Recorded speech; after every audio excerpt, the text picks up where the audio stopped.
Olá, boa tarde. Este é o Pauta Brasil, uma realização da Fundação Perseu Abramo, com a transmissão pela TV PT, pela TV 247, pela TV Fórum e pela TV DCM. Hoje é 13 de junho de 2022 e nós hoje vamos conversar sobre a Cúpula das Américas, que foi concluída na sexta-feira, numa iniciativa do presidente Biden para tentar voltar à cena de protagonista internacional dos Estados Unidos. Nós temos a honra de receber aqui hoje a doutora e mestre em Relações Internacionais pelo programa de pós-graduação em Santiago Dantas, da Unesp, Unicamp, PUC, a doutora Lívia Milani. Também estamos recebendo com muita honra a mestra e doutora em Relações Internacionais, colaboradora do programa de pós-graduação em Ciência Política da UFF, professora de Geopolítica da Escola Superior de Guerra, Mariana Calil. E também temos a honra de receber o professor da da Universidade Federal do ABC e membro do Observatório da Política Externa e da Inserção Internacional do Brasil, Giorgio Romano. Pois bem, sejam muito bem-vindos. Você que está conosco pode participar pelo chat, dando a sua opinião, apresentando as suas ideias, e nós vamos estar aqui até às 18 horas. Muito obrigado pelo seu acompanhamento, pela sua audiência e pelo seu prestígio. E eu quero começar com a doutora Lívia Milani, perguntando a ela: a Cúpula das Américas, neste momento, serviu para o quê? Quais são os benefícios para o mundo? Quais são os benefícios para a América?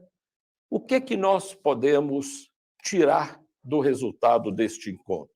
Por favor. Bom, boa tarde a todos e todas. Antes de iniciar, antes de responder a pergunta, eu gostaria de agradecer muito pelo convite da Fundação Perseu Abramo. É uma honra para mim falar sobre esse tema com vocês e principalmente na companhia dos professores Mariana Calil e Giorgio Romano. Então, eu fico bastante contente de ter essa oportunidade. A Cúpula das Américas é um evento que acontece de forma periódica, a cada 3 ou 4 anos, e dessa vez ele foi realizado nos Estados Unidos e foi a primeira ocasião no qual o governo dos Estados Unidos, o presidente Biden, teve a oportunidade de se reunir com os presidentes dos países da região de forma multilateral, de forma conjunta. Essa seria uma oportunidade para os Estados Unidos e para o presidente Biden relançar as relações com a América Latina e tentar conseguir um pouco mais de protagonismo na região, mas o que a gente vê como resultado, o balanço que a gente pode fazer desse evento, da Cúpula das Américas, é que, na verdade, o que aconteceu foi uma reprodução de dificuldades que existem nas relações entre os Estados Unidos e a América Latina e que já vem desde algum tempo. Então, o que existe, na verdade, é a reprodução dessas dificuldades e uma reprodução também de um discurso dos Estados Unidos que visa a manutenção da hegemonia, que visa a manutenção de uma posição de superioridade e subordinação da região, mas que também tem encontrado algumas dificuldades nos últimos anos, seja pela oposição de alguns governos da região frente a essa perspectiva, seja também pelo avanço da presença da China, principalmente no âmbito econômico, no que se refere aos investimentos externos. Então, para falar um pouco sobre isso de forma um pouco mais profunda, talvez eu queria ressaltar 2 questões, que são a dificuldade de diálogo entre os Estados Unidos e a região e essa questão da presença da China. Então, o que me parece que essa cúpula mostra, esse evento mostra, é que existe uma dificuldade muito grande dos Estados Unidos em aceitar e incorporar e ouvir mesmo demandas que vêm desde a América Latina. Então, o que a gente percebeu foi que o que mais apareceu, o que mais foi comentado com relação a essa cúpula foi a ausência de Cuba, Nicarágua e Venezuela. E essa ausência, né, aconteceu porque os Estados Unidos não convidaram esses 3 países. E isso causou muita indignação por parte de outros governos da América Latina, principalmente o caso do México. Então, o presidente do México não participou, enviou um representante, então, o ministro das Relações Exteriores, e outros governos, como Honduras, também mandaram representantes. A presidente não esteve presente na Cúpula das Américas. E outros, como, por exemplo, o Fernandes, presidente da Argentina, o Boric, presidente do Chile, eles estiveram presentes, mas criticaram essa opção do governo dos Estados Unidos de excluir Cuba, Nicarágua e Venezuela. E isso que aconteceu era bastante previsível, na verdade, porque os países da América Latina, eles já demandam, então diferentes países da América Latina já demandam há algum tempo que a Cúpula das Américas seja um espaço aberto e seja um espaço inclusivo, no qual todos os países das Américas estivessem presentes. Então, em 2012, esse também foi um tema. Até 2012, Cuba não participava, então não era convidada para as Cúpulas das Américas, que acontecem desde 1994, mas naquele ano, em 2012, houve uma demanda por parte de alguns países da América Latina pela presença de Cuba. E a partir de então, e em parte por conta disso, em parte por conta dessa demanda latino-americana, mas também por outros motivos internos, isso vai levar a uma aproximação um pouco maior entre os Estados Unidos e Cuba, que vai levar a visita, inclusive, a aproximação entre, naquele momento, Raul Castro e o Obama. Então, essa demanda de inclusão, de participação de todos, já foi uma demanda da América Latina em outros momentos, e o que a gente percebe com o governo Biden é um retrocesso nesse sentido. Então, esse boicote que aconteceu, essa falta de presença de outros países, ela era previsível, era algo que os Estados Unidos poderiam prever se eles tivessem olhado para o histórico das outras cúpulas que aconteceram. Mesmo assim, eles persistiram com essa ideia de não chamar todos. Então, o que a gente percebe é que os Estados Unidos, eles percebem que, ou eles entendem que teriam legitimidade para definir o que significa democracia, o que significa democracia nas Américas. Então, por um lado, eles criticam, eles entendem que esses 3 regimes são regimes autoritários, mas as críticas que eles fazem aos desrespeitos dos direitos, às violações dos direitos humanos e aos retrocessos democráticos em outros países da região, como no caso do Brasil, mesmo do Brasil ou da Colômbia, é muito mais tímido, é muito menos presente. Então, na verdade, eles insistiram pela presença do Brasil, que é um país que também enfrenta dificuldades do ponto de vista do processo democrático, ao mesmo tempo que eles excluem outros países como Cuba, Nicarágua e Venezuela. Então, sem entrar na questão de tentar definir o que de fato é democracia e o que não é democracia, o que a gente consegue perceber é que aqueles países que são mais alinhados ideologicamente aos Estados Unidos, que são mais próximos dos Estados Unidos, enfrentam menos dificuldades, enfrentam menos críticas no que se refere a esses temas específicos. Então, me parece que isso é algo que esteve presente, que esteve e que marcou, de fato, essa cúpula, essa exclusão de Cuba, Nicarágua e Venezuela e essa percepção dos Estados Unidos de que eles podem definir o que seria democracia, o que não seria democracia, que não é nenhuma novidade, é apenas uma reprodução, uma reafirmação de algo que já vem desde algum tempo. Então, essa classificação desses 3 países enquanto não democráticos é algo que não é uma novidade desse governo, que já, na verdade, vem de bastante tempo, que já estava presente no governo do Trump, mas mesmo no governo do Obama já existiam indicativos nesse sentido. Então, a gente consegue perceber essa situação dos Estados Unidos como se percebendo, como tendo autoridade para definir o que é democracia ou não na América Latina, o que causa dificuldades de diálogo com os países da região. Uma outra questão é a presença da China na América Latina.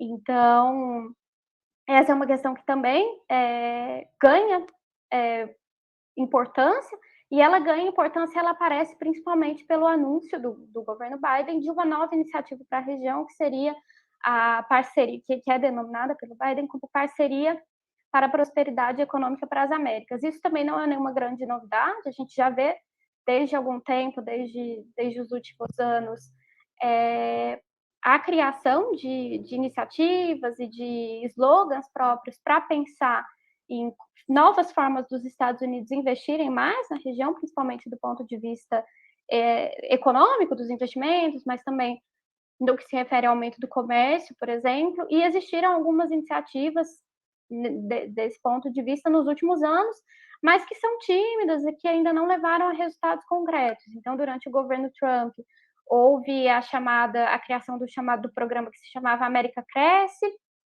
Depois, com Biden, a gente tem um programa que é mundial também, no que se refere a investimentos e ajuda ao desenvolvimento, que é o Build Back Better World, que aparece também, então, nesse governo, que é voltado para ajudar o desenvolvimento, voltado ao terceiro mundo, mas que tem também a América Latina como um ponto central, e agora aparece esse outro programa que se chama Prosperidade Econômica, Parceria para a Prosperidade Econômica para as Américas. Então, a gente tem o lançamento desse novo programa, mas a gente ainda não sabe se isso vai ter algum resultado concreto. E isso faz parte de uma percepção que já vem de algum tempo, né, da China como tendo avançado na região do ponto de vista econômico, e cada vez mais os Estados Unidos percebem esse avanço econômico, o aumento dos investimentos, do comércio da China com a região como um problema, e inclusive como uma ameaça. Se a gente for pegar e analisar o que os militares dos Estados Unidos têm dito, a gente consegue perceber que cada vez mais existe uma incorporação e uma percepção dessa presença chinesa, inclusive como uma ameaça, e isso também está presente nessa Cúpula das Américas. É interessante pontuar que o Biden criticava o governo Trump, né? Então, durante a campanha eleitoral, ele criticou o governo Trump, porque o governo Trump teria deixado vácuo nas Américas, teria deixado que a China aumentasse a presença, mas, na verdade, o que a gente vê é que com o governo Biden não existe nenhuma grande mudança nesse sentido. Existe a criação de novos termos, novos slogans, novos projetos, mas isso ainda não teve nem o resultado prático. Então, o balanço que eu faria seria um balanço de que, na verdade, essa cúpula ela não apresentou grandes novidades para a região, ela reproduz esses desencontros entre os Estados Unidos e a América Latina, então isso esteve bastante presente, e mostra essa tentativa dos Estados Unidos de reagir ao que eles veem, que eles percebem como uma dificuldade, uma diminuição da sua liderança na região, mas que ainda não teve, pelo menos até o momento, não me parece que tenha tido grandes efeitos práticos. Então, era isso que eu queria colocar nesse primeiro momento. Agradeço mais uma vez. Muito obrigado, professora Lívia, e eu quero aproveitar exatamente esta finalização, professor Giorgio Romano, de que a Cúpula das Américas pode não ter cumprido o objetivo inicial, segundo as expectativas do seu anfitrião, presidente Biden, até porque a cúpula começa com expectativas muito altas de se firmarem compromissos sobre a democracia, sobre questões da energia limpa, sobre imigração, sobre inclusão digital e sobre parcerias da saúde pública. E, ao final, parece que pouco se caminhou nesse sentido. Qual é, de fato, professor Jorge, a sua avaliação? De fato, se cumpriu ou não os objetivos tão, vamos dizer assim, tão otimistas na convocação e na expectativa inicial? Qual é a sua avaliação? Muito bem, obrigado, Geraldo Magela. É prazer estar aqui com os professores Lívia e Mariana. Pois é, acho que na fala da professora Lívia ficou claro que foi um fracasso, né? Um fracasso redundante porque, inclusive, do ponto de vista organizacional, porque imagina, na véspera não tinha ainda a lista de presença fechada para apresentar a imprensa, que cobrou. Então, já começou, assim, muito incômodo. Agora, veja, para os Estados Unidos, essa aqui faz parte de um conjunto de atrapalhões, né? Realmente, o Biden está decepcionando, né? Porque, enfim, ele foi vice-presidente, ele veio com assim, um discurso bastante completo, o slogan dele era América está de volta, America is back. Ou seja, o Trump realmente tinha comprado briga com todos os aliados, sobretudo, e então o Trump, o Biden entendia que precisava mudar a relação com, sobretudo, os parceiros para ter mais força, para retomar a liderança e enfrentar essa que os próprios Estados Unidos enxergam como seu maior desafio, que é a ascensão chinesa. Então, já faz uns 10 anos que os Estados Unidos estão nessa discussão do que fazer. Eles estão vendo que eles estão perdendo sua hegemonia e do outro lado, tem agora um país que está desafiando na questão das tecnologias, as tecnologias da indústria 4.0, inteligência artificial, nas relações com os países em desenvolvimento.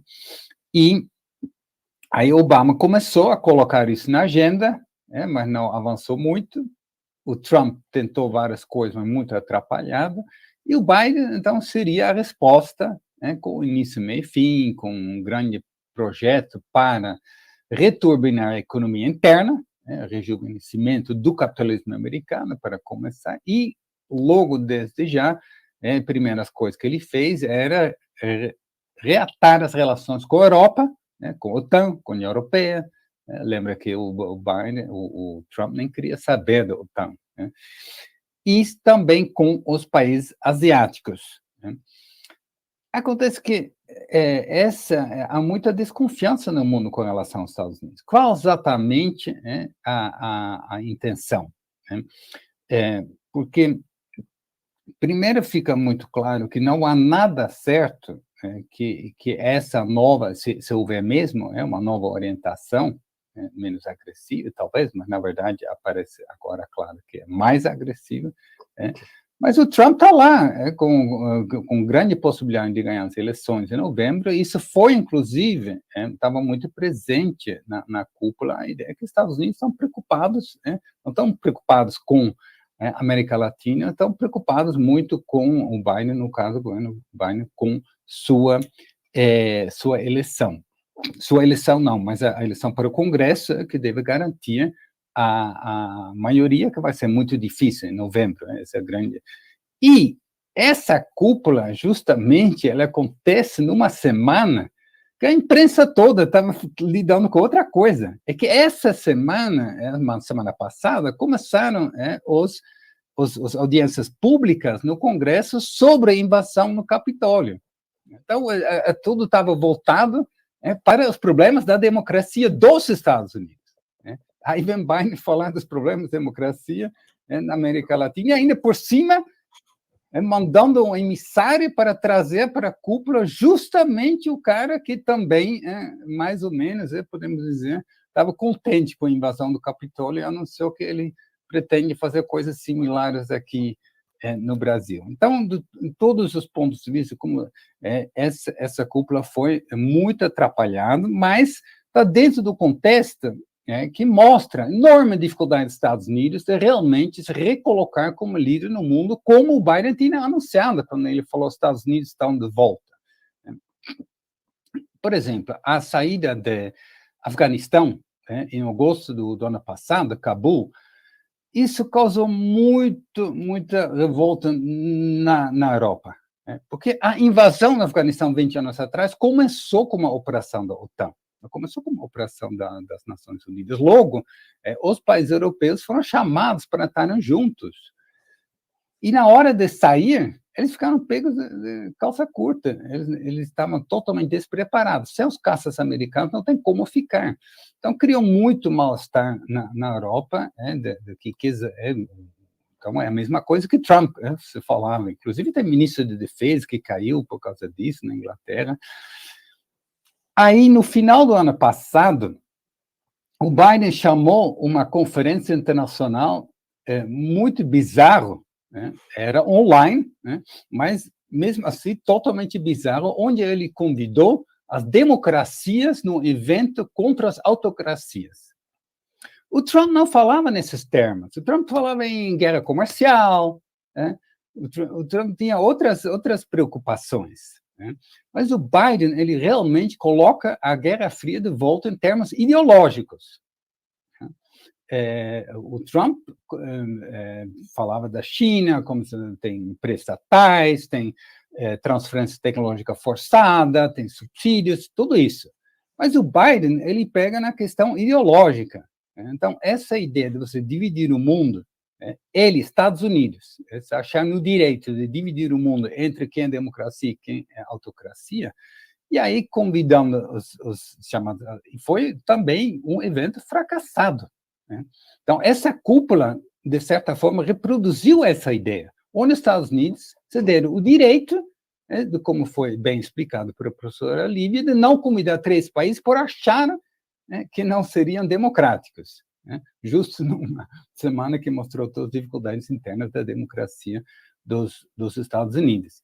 Então, e aí, recentemente, tivemos a visita do Biden para a Ásia, né, que foi um evento muito importante para os Estados Unidos, para mostrar seus aliados, mas lá ele lançou um projeto de cooperação que não é nada muito maior do que as palavras vazias desse projeto aqui na Cúpula das Américas, né? Porque o principal problema, inclusive os países lá asiáticos, eles falam, bom, mas a gente quer acesso aos mercados.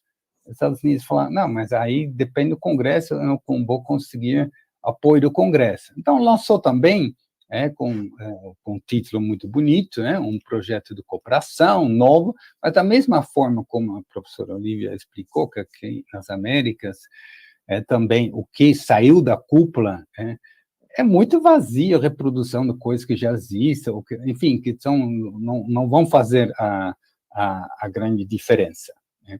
Então, esse fracasso da cúpula faz parte de um conjunto de atrapalhadas e que mostra a enorme dificuldade dos Estados Unidos de lidar com essa complexidade.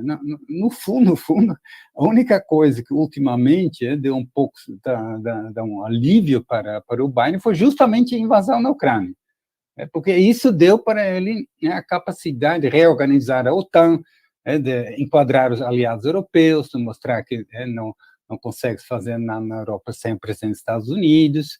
Então, isso, curiosamente, por vias muito surpreendentes, inesperadas, aí os Estados Unidos conseguiram um pouco mostrar sua liderança. Mas aqui a cúpula mostrou a completa, não só falta de diálogo, mas falta de capacidade de lidar com os problemas da América Latina.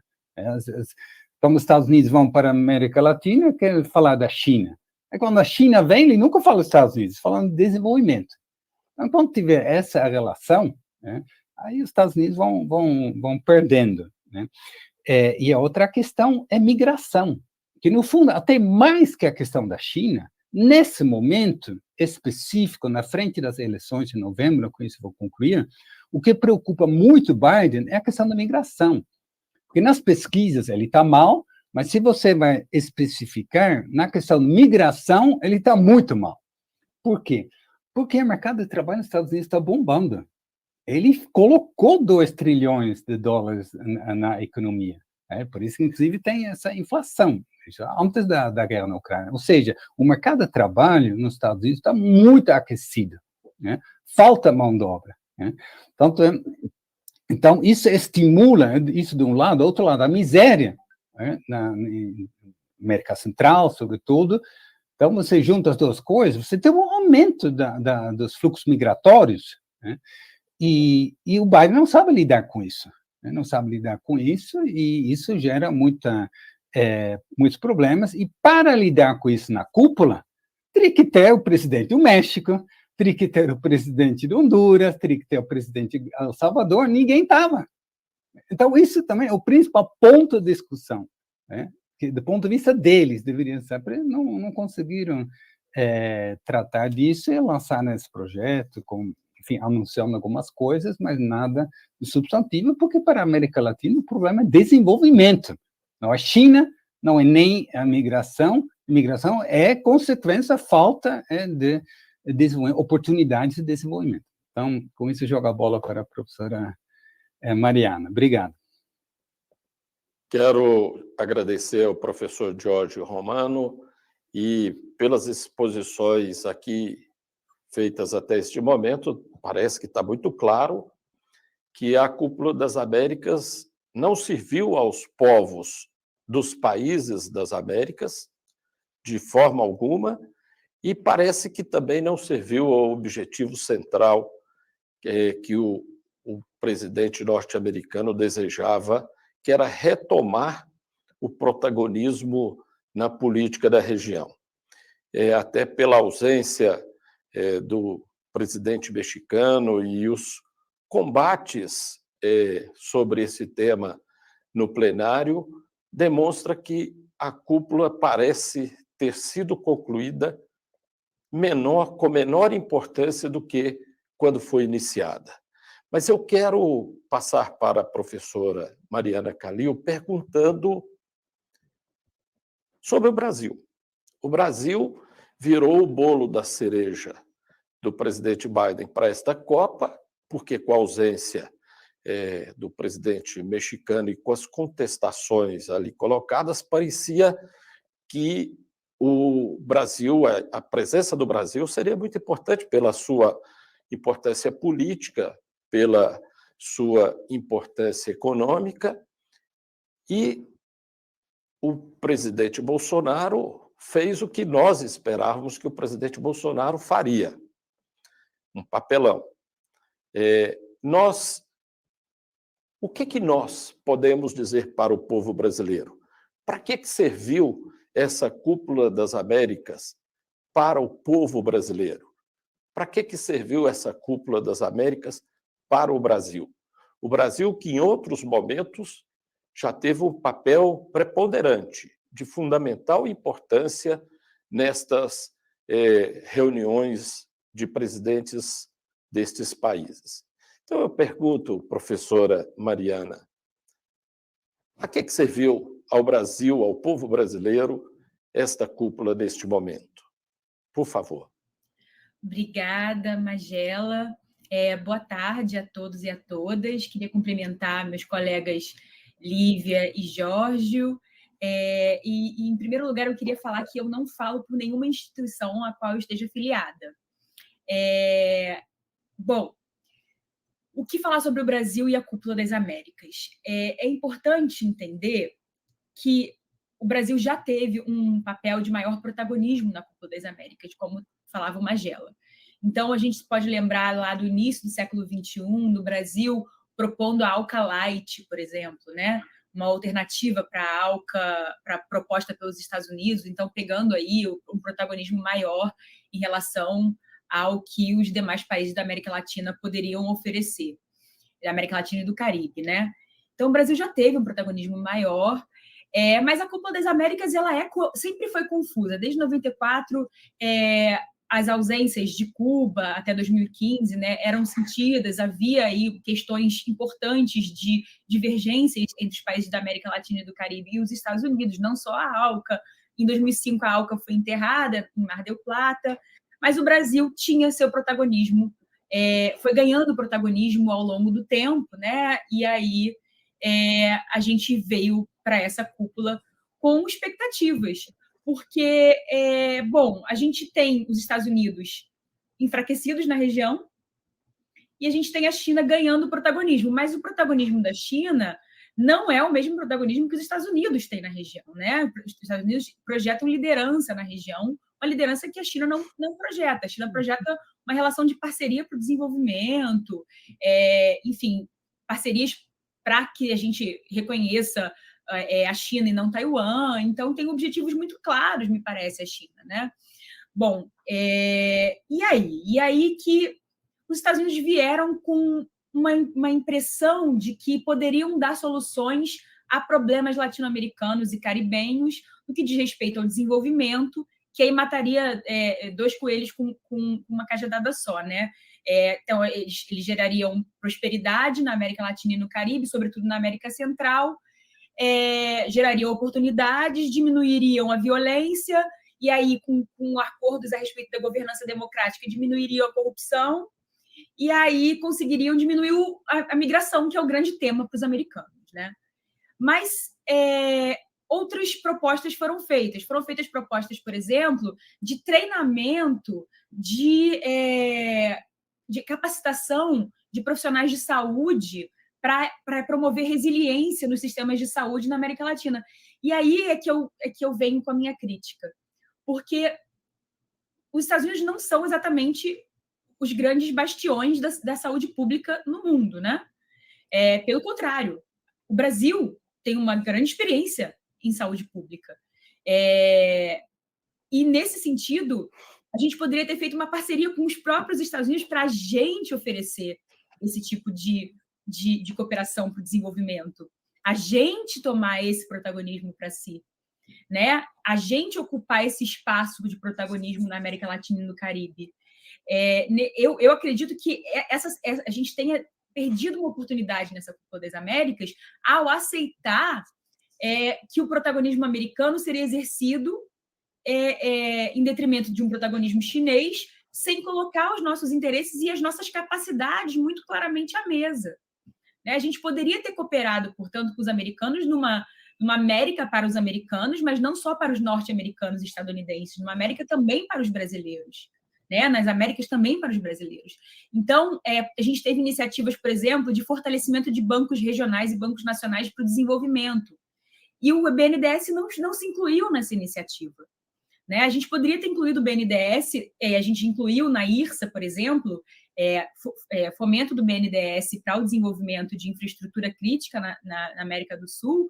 A gente poderia ter feito o mesmo agora. E foi uma das ênfases da conferência, foi o investimento em infraestrutura na América Latina pela via dos bancos de fomento. E isso foi focado pelos Estados Unidos, sobretudo em países de renda média. Então, o Brasil poderia ter entrado nesse esquema, nessa proposta, no sentido de aumentar sua presença na América do Sul e na América Latina como um todo. De ocupar um espaço que me parece ser naturalmente do Brasil, pelas próprias capacidades que o Brasil, mesmo em crise, tem. Mesmo em crise econômica, o Brasil continua sendo a maior economia da América Latina. Rivaliza com o México, né? Mas continua sendo uma economia pujante, tendo um mercado interno pujante, muito maior do que o mercado interno mexicano, por exemplo. Então, quando a gente enxerga que os países de renda média nas Américas foram privilegiados na retórica americana, a gente enxerga que o Brasil realmente não era o país que receberia a atenção dos Estados Unidos nessa conferência. Mas, se não receberia atenção, poderia ter feito gestões para prover bens públicos e bens comuns ao lado dos Estados Unidos. Então, se quer fazer uma parceria com os Estados Unidos, pode fazer uma parceria mais horizontal, menos vertical, menos se submetendo aos Estados Unidos e muito mais propondo iniciativas junto com os Estados Unidos. Então, ainda que a política externa brasileira não queira se posicionar numa perspectiva sul-sul, numa perspectiva mais próxima aos BRICS, ainda que queira se posicionar numa perspectiva mais próxima aos Estados Unidos, pode ser mais proativa, pode ser mais assertiva, pode ser mais ativa e altiva, pode se posicionar de forma a ser parceira dos Estados Unidos, inclusive nessa promoção do desenvolvimento nas Américas. Então, foi disso que eu senti falta, né? De um Brasil orgulhoso de suas capacidades, né? De um Brasil digno, de um Brasil que olha para si com autoestima e que propõe mesmo que ao lado dos Estados Unidos, saídas para o desenvolvimento nas Américas, como, por exemplo, o treinamento de pessoal de saúde, né, com base no que a gente tem no SUS, com projetos de desenvolvimento de tecnologia social. A gente tem diversos projetos de tecnologia social desenvolvidos no Brasil ao longo das últimas décadas, como, por exemplo, Minha Casa Minha Vida, que a gente poderia exportar e conseguir exportar essa tecnologia social, né, e conseguir fixar essas pessoas que os Estados Unidos não querem em seu território, né, nos seus países ou em países que são intermediários, como o México, né, a gente poderia exportar esse tipo de tecnologia social e ter um protagonismo muito maior na região. E isso não foi feito. Eu não sei exatamente em que sentido não houve o interesse em fazer, se partiu da presidência, se partiu do Itamaraty, essa timidez, mas me lembra muito o que o Celso Amorim fala sobre a gente na década de 90. O Celso Amorim fala que o Brasil, na década de 90, a ordem era não chamar muito atenção. Então, a ordem era não propor muito, para não chamar a atenção dos Estados Unidos, para não chamar a atenção de países de grandes potências. Me parece que a gente retrocedeu nesse sentido também. Então, a gente é um país que hoje não chama muito atenção em termos de capacidades, né? Em termos de potencialidades. Então, o projeto de Brasil Potências, né? Não necessariamente Brasil Potência, mas Brasil Potências, que tem muitas potências em termos de soluções para desenvolvimento sustentável, para exploração da floresta em pé, para mitigação das mudanças climáticas, que poderia oferecer essas soluções, mesmo que junto aos Estados Unidos, não apareceu. E eu entendo que a Cúpula das Américas esse ano não fosse uma cúpula voltada particularmente para gerar bens comuns ao Brasil, que fosse uma cúpula voltada a gerar bens comuns para os países menos desenvolvidos da América Latina e do Caribe e para os países de renda média. Mas, nesse sentido, o Brasil poderia ter ganhado um protagonismo em política externa e gerado, então, ganhos políticos de médio prazo para o país. É disso que eu senti falta e eu acho que foi uma oportunidade perdida. Mas eu acredito que a gente vai repensar a nossa política externa. Acho que a gente está num processo de reposicionamento, né, desde o fim da chancelaria do Ernesto Araújo, e eu acho que a gente vai retomar esse protagonismo, tenho esperança. Muito obrigada. Eu é que agradeço a professora Mariana Calil pela sua contribuição, mas também quero agradecer a todos vocês que estão nos acompanhando, estão participando conosco aqui. Muito obrigado pela audiência, muito obrigado pelo prestígio. Este é o Pauta Brasil, uma realização da Fundação Perseu Abramo, em parceria e em transmissão com a TV PT, a TV DCM, TV 247 e a TV Fórum. Eu quero fazer uma pergunta, como disse a doutora Mariana, nós estamos no momento de repensar. Não apenas repensar a ação do Ministério das Relações Exteriores numa situação como essa, mas de repensar o Brasil. Nós sabemos que daqui a cerca de menos de 120 dias nós teremos uma eleição presidencial. E essa eleição presidencial pode mudar a situação da política externa brasileira. Se o Lula vencer a eleição, o Brasil já foi protagonista em outros momentos na política externa e, por muito tempo, exerceu esse protagonismo, não apenas na América do Sul, na América Latina, nas Américas, mas no mundo inteiro, inclusive com a criação do BRICS, e certamente o Lula, vindo a retornar à presidência da República, pode reorientar completamente a política externa brasileira. E dentre estas reorientações pode estar a reorganização dos organismos internacionais. E aí eu quero fazer uma pergunta para os três, a mesma pergunta para os três, começando com a professora Lívia, depois com o Giorgio e depois com a Mariana. Pedir a vocês que façam essa resposta em no máximo 3 minutos. O que seria o repensar da OEA? O que seria o repensar da ONU? O que seria o Brasil, com a sua capacidade plena de exercício do seu poderio econômico e político no mundo, orientar um processo de, vamos dizer, de repensar essas instituições e a cooperação no mundo inteiro, especialmente nas Américas. Professora Lívia, por favor. Bom, muito obrigada pela pergunta, muito instigante. E, claro, estamos no momento de repensar o Brasil, de repensar a política externa, e com certeza com a mudança presidencial que esperamos que aconteça, essa mudança vai acontecer e me parece que temos tudo para ter uma mudança e um salto para melhor muito claro desde o início.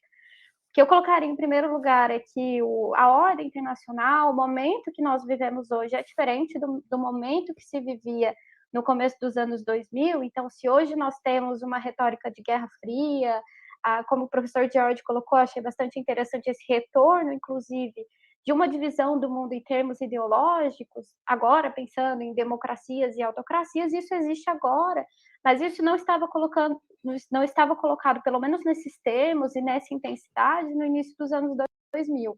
Então, hoje existem disputas entre grandes potências que são muito mais explícitas e são mais intensas do que naquele momento. Então, me parece que isso traz um constrangimento maior para países como o Brasil, para países em desenvolvimento, que são países com protagonismo, são países importantes, mas não são necessariamente, não têm as mesmas capacidades do que Estados Unidos, ou mesmo a China, ou mesmo alguns países da Europa, ou mesmo a Rússia. Então, respondendo de forma um pouco mais direta, então, à pergunta do Magela sobre como repensar as organizações internacionais, como repensar, como reformá-las, me parece que antes disso, antes de pensar em reformar essas instituições, o mais importante nesse momento seria a retomada de organizações e de fóruns de conexão entre países em desenvolvimento. E aí me parece que uma retomada, um fortalecimento dos BRICS e do IBAS também é algo bastante importante, mas também seria muito importante o fortalecimento de outras esferas, de outros fóruns, para pensar o mundo em desenvolvimento. Então, me parece que, antes de falar em reforma dessas organizações, seria importante um fortalecimento de organizações de países em desenvolvimento, tanto no âmbito global, como também na América Latina. Então, voltar a pensar o regionalismo latino-americano, voltar a fortalecer organizações como a CELAC, como a Unasul, que foi desfeita nesse processo, ou mesmo o Mercosul, me parece que é o mais importante no momento inicial. Por favor, professor Giorgio. Sim, eu concordo bastante com o que foi falado agora, lembrando que, assim, se a gente olhar para a cúpula, as intervenções de vários países da América Latina foram exatamente nessa direção. Lembra que o Alberto Fernandes, que fez uma fala assim, que convido todo mundo a procurar na internet, são 8 minutos, é uma fala assim muito forte, mas ele se apresentou como presidente em exercício do CELAC. Ele falou, vou falar como presidente em exercício do CELAC. Né? Defender, inclusive criticando a própria OEA pelo papel no golpe na Bolívia, que as forças progressistas e democratas conseguiram reverter, mas eles estão cobrando ainda. Tanto é que o ministro... E a mesma, assim, essa mesma energia contestatória, mas também uma energia que, enfim, convida para repensar uma unidade, nova unidade na América Latina. A gente viu a intervenção do ministro de Relações Exteriores da Bolívia, que também enfatizou que está cobrando a OEA explicações sobre o que aconteceu com essa recontagem, que foi a base da justificativa do golpe. O presidente do Chile também fez um apelo forte de finalmente acabar com o boicote, as sanções econômicas, o boicote a Cuba. O ministro de Relações Exteriores de Honduras foi na mesma linha. Então, se a gente vai escutar essas intervenções, aí fica mais constrangedor ouvir o Bolsonaro. Mas, ao mesmo tempo, dá uma certa esperança, porque então, há uma energia, há uma vontade política existente, e quem sabe as eleições de domingo na Colômbia vão mudar bastante o quadro. Mas aí, uma das questões, veja a Venezuela. Quem deveria estar à frente de pedir normalização das relações com a Venezuela é o Brasil. O Brasil foi convidado lá atrás, nem era o próprio Trump, o Bolton, etc., queriam, os assessores deles invadir a Venezuela, e o Brasil quase comprou, ficou com esse papel de palhaço, de reconhecer o Guaidó, etc. Agora, os próprios Estados Unidos, que precisam do petróleo da Venezuela, é muito contraditório. Eles insistiram em não convidar para a cúpula, mas eles estão negociando a retomada das negociações com a Venezuela, né? Inclusive, o Biden ligou para o Guaidó dizendo isso: a gente vai retomar as negociações, e com isso aliviar as sanções, como também um pouquinho a pouquinho, mas foi uma sinalização com relação a Cuba. É muito pouco, não é nada, precisa muito mais, mas isso mostra a contradição que existe. Aí o Brasil deveria estar à frente. Eu só lembro vocês que os dois candidatos da centro-esquerda e esse direita populista em Colômbia, os dois defendem a normalização das relações com a Venezuela. Olha só. Então, assim, o Brasil deveria estar à frente disso, enfim, um pouco na linha. E só para terminar mesmo, veja, estamos hoje no segundo dia da reunião ministerial da Organização Mundial do Comércio. Isso é muito importante. Faz 4 anos que não tem, foi prorrogado. Os países em desenvolvimento, que a professora Olivia falou, é com eles que temos que conversar para ver qual a pauta para essas organizações, liderado pela Índia, pela África do Sul, eles estão defendendo uma pauta em torno da segurança alimentar, que está afetando o mundo todo, com direito a, por exemplo, restringir exportações para garantir abastecimentos internos, por exemplo, para ter os estoques, fazer estoques internos com subsídios dos governos, toda essa pauta, que deveria interessar também um país com 33 milhões de famintos, como aí qual o país que é contra? O Brasil. O Brasil não está ausente. O Brasil está atuando muito forte, mas uma pauta só do agronegócio. Impressionante. E se a gente pega essa imprensa comercial, que em tese não gosta de Bolsonaro, não gosta de política externa atrapalhada, mas nesse ponto, como é coisa da OCDE, etc., apoia. É só ler, está tentando dizer que a Índia está fazendo. Não, então, esse debate todo há no mundo. Olha só, eu falei do que eu vejo na América Latina, mas se a gente vê o mundo como reagiu a essa arrogância, hipocrisia dos países da OTAN, de exigir que o resto do mundo se enquadra automaticamente do lado deles nas sanções contra a Rússia, qual foi a reação? Não. O mundo diz não. Inclusive aqui, pelo menos, o Brasil ficou junto. Então, aí, ou seja, significa que há um enorme espaço do movimento, novo tipo de movimento não alinhados, que está preocupado com desenvolvimento, com segurança alimentar. E o Brasil a América Latina tem tudo para contribuir com a questão da energia, questão de alimentos. Então, falta realmente repensar e ver em nome de quem. O Brasil, hoje, nesses dias de hoje, está negociando em Genebra, no 12ª reunião ministerial da OMC, exclusivamente como porta-voz do agronegócio. E isso que precisa mudar também. Para isso temos as eleições. Obrigado. Professora Mariana, foi uma pergunta que eu espero que a senhora ainda lembre, sobre a questão dos organismos internacionais. Por favor. Perfeito. Bom, eu queria dizer que eu concordo com tudo que a Lívia e o Jorge falaram, mas eu sou esperançosa, mas às vezes eu sou um pouco menos ambiciosa, talvez seja um pouco menos ambiciosa. Para mim, se o Brasil retomar a lógica do contrato social que foi feito no mundo, no pós-45, em torno dos direitos humanos, ainda que seja dos direitos civis e políticos, minimamente, em sua política externa e em sua política interna, eu já estou mais feliz. Então, eu acho que...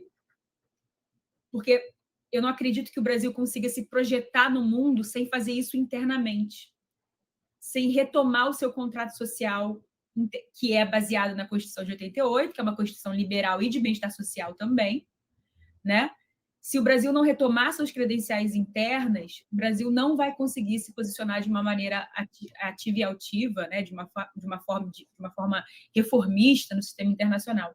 Então, eu tenho esperança de que o Brasil consiga se reconstruir internamente, se apaziguar internamente, para que consiga projetar poder externamente. E para que consiga, então, de fato, lutar pela justiça social no âmbito internacional, porque a justiça social ela é um paradigma da Constituição brasileira, né? Ao lado de outras questões de cunho mais liberal.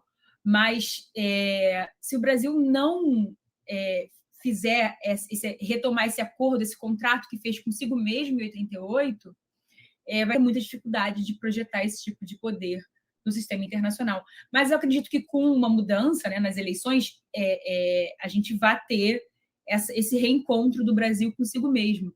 E aí a gente vai ter um posicionamento mais voltado para a noção da promoção do desenvolvimento e da justiça social, no sentido de criar oportunidades para países de desenvolvimento nesses órgãos multilaterais, oportunidades menos assimétricas em relação às grandes potências, e que levem essas oportunidades temas voltados para as necessidades dos países em desenvolvimento, como o próprio desenvolvimento. Então, que a gente não fique rendido às pautas das grandes potências, né? E que a gente consiga projetar melhor a nossa posição, que é uma posição, claro, que tem em mente o nosso agronegócio, sem dúvida, mas não só o agronegócio, né? A questão social é muito importante, é fundamental, inclusive para os índices de violência no Brasil, etc, etc. Muito obrigada. Bom, este é o programa Pauta Brasil, uma promoção da Fundação Perseu Abramo, em parceria com a TV PT, TV DCM, TV Fórum e TV 247. Eu sei que o tema é bastante denso e o tempo é muito curto para que nós avaliemos todas as implicações e todos os resultados e desdobramentos. Mas eu tenho cerca de 1 minuto para cada um de vocês para responder uma pergunta que eu não tenho como deixar de fazer. Nós vimos o noticiário de que o presidente Bolsonaro acabou fazendo um pedido inusitado ao presidente Biden, que nós não sabemos como é que isso se deu, de que o presidente Biden pudesse ajudá-lo na eleição contra o Lula aqui no Brasil, mas não é sobre isso que eu quero perguntar, não. Eu quero perguntar qual o efeito prático para as pessoas que no Brasil estão com fome, desempregadas, desalentadas, vendo o nosso meio ambiente sendo agredido, vendo uma desorganização social absoluta. Na avaliação de vocês, como cientistas, como professores, o que o brasileiro, o que a brasileira, o que eles ganharam, o que nós ganhamos com essa cúpula das Américas? Infelizmente, 1 minuto para cada um, e já, por favor, façam as suas despedidas rapidamente também, começando com a professora Lívia.